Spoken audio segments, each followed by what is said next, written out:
Hi guys! This is my voice without using the wireless lavalier microphone, and I'm excited guys to share the wireless microphone that I have been using for almost 2 months now, and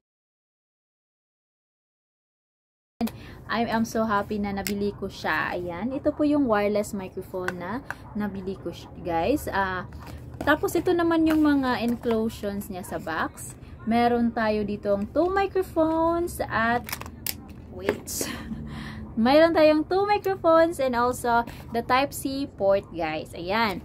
So, ang ating Type-C port, ayan, ito po ay pwede kayong mag-charge kung nalulubat yung phone ninyo. Isaksak nyo lang po ito sa port sa ating phone. Tapos ito po, isaksak niyo yung Type-C ninyong mga charger para at the same time gumagamit kayo ng microphone and nagcha-charge kayo. So, gagamitin na natin siya para malaman natin yung difference between with wireless microphone and no wireless microphone. Okay guys, ito na po yung phone, yung voice ko using the wireless lavalier microphone. As you can hear po, meron talaga silang difference. Meron yung hindi ako gumagamit ng wireless is meron talagang mga noises po. Ayun, na gumagamit na ako ng wireless microphone. Klarong-klaro na po ang aking voice. Pwede nyo po siyang i-clip po sa inyong mga damit para hindi na po kayo hindi nyo na hinahawakan yung microphone.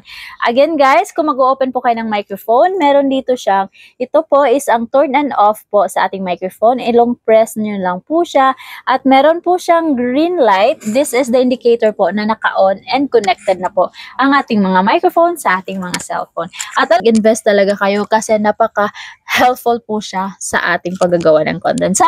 Sana nakatulong guys. Ayan, mag-invest talaga kayo guys kasi super helpful po sa atin na gumagawa ng mga content. Ayan, bye!